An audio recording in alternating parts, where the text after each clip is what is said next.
Storm Bram struck Ireland on December 9th to 10th, 2025, causing significant disruption across the region as strong winds, heavy rain, and high waves battered coastal and residential areas.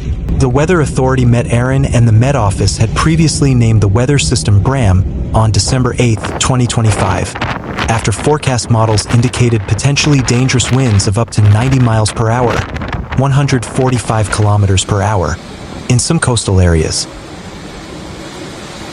Status orange and status yellow weather warnings were issued for much of Ireland, including Cork, Waterford, Galway, Mayo, and Sligo, while emergency services urged people to avoid non-essential travel due to the risk of falling trees, localized flooding, and large waves along the coastline.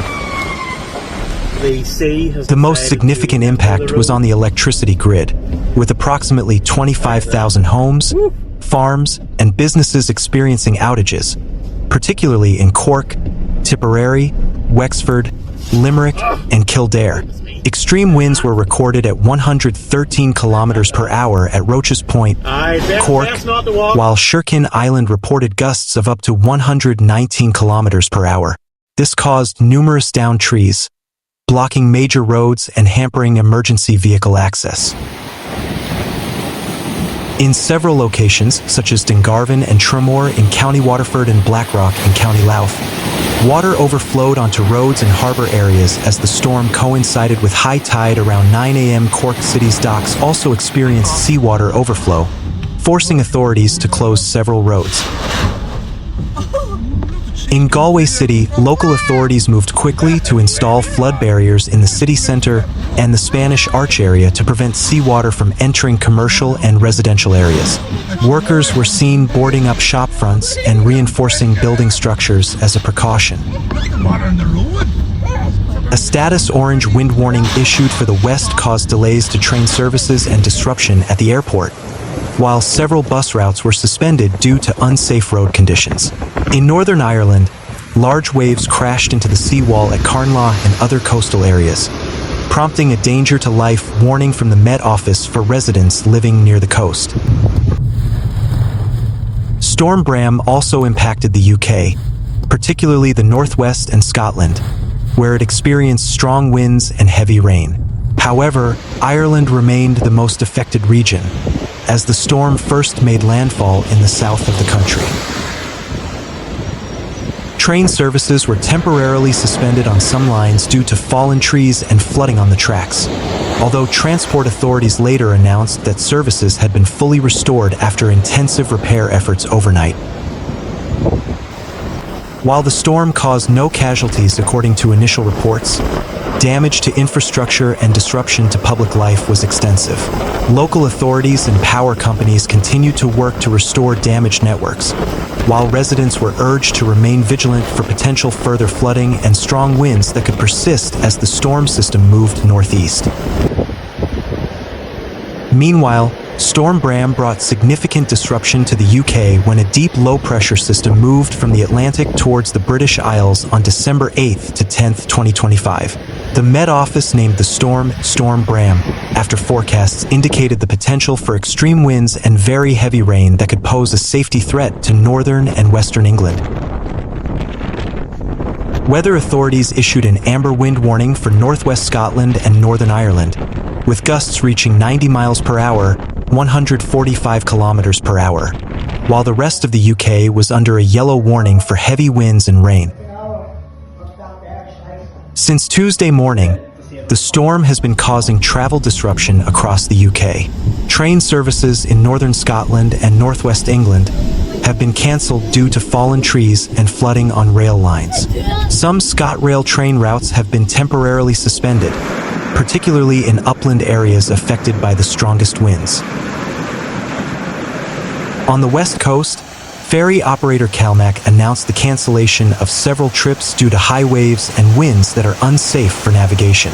In southern England, large waves crashed against sea walls in Dorset and Devon, causing the temporary closure of several coastal footpaths.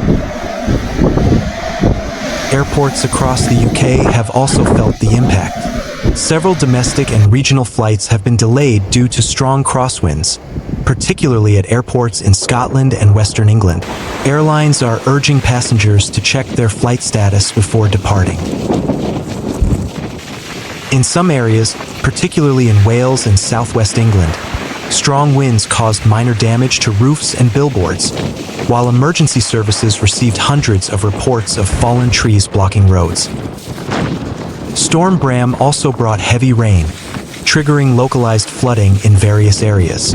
As of Wednesday morning, there were more than 30 flood warnings and 138 flood watches in England, while Wales recorded 11 flood alerts and 29 warnings. Scotland experienced more severe conditions, with 20 flood warnings and 15 warnings issued by local authorities. Rivers in Cumbria, Northumberland, and Yorkshire began to overflow their banks, forcing some residents to temporarily evacuate their homes. In coastal areas, large waves driven by strong winds battered the western and southern English coastlines. Images from Dorset showed waves several meters high crashing against the harbour wall in Lyme Regis, while in Devon, seawater overflowed onto coastal roads. These conditions prompted local authorities to issue a danger-to-life warning for anyone who ventured too close to the shoreline during the storm. In addition to wind and flooding, Storm Bram also brought unusually warm weather for December.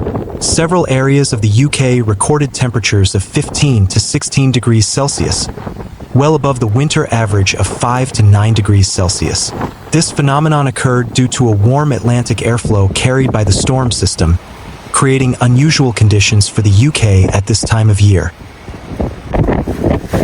Power outages were one of the biggest impacts of the storm.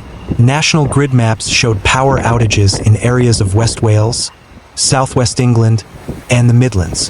Thousands of homes experienced power outages for several hours, and engineering teams worked through the night to repair networks damaged by fallen trees and downed power lines.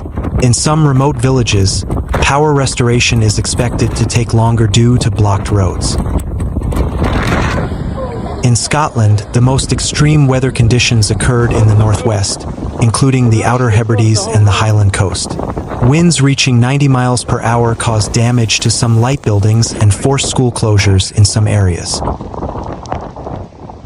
The Scottish government urged residents to avoid non-essential travel and prepare for the possibility of prolonged power outages. In Edinburgh and Glasgow, although the winds were not as strong as in the northwest, heavy rain caused flooding on some main roads and caused traffic disruption. Meanwhile, in northern England, particularly in Cumbria and Lancashire, heavy rain triggered flooding in low-lying areas and forced the closure of several major roads. Emergency services worked hard to evacuate residents stranded in their homes by rapidly rising waters. In the Midlands, strong winds caused damage to several commercial buildings and triggered reports of flying debris posing a danger to motorists. Storm Bram also impacted maritime transport between the UK and Ireland. The port of Holyhead in Wales was temporarily closed due to extreme winds and damage to one of its terminals, which had previously experienced a mooring incident. Two Stena Line ferries serving the Dublin-Holyhead route were forced to wait at sea overnight because they could not safely dock, despite not carrying passengers or cargo at the time. Until the storm began to move northeast, British authorities continued to remind the public to remain vigilant for the risk of further flooding, strong winds, and dangerous road conditions. While there are no reports of casualties at this early stage, infrastructure damage, travel disruption, and power outages suggest that Storm Bram is one of the most significant winter storms to hit the UK in late 2025. National and local governments are now assessing the damage and preparing for recovery, while weather experts warn that storm patterns like this could become more frequent due to global climate change.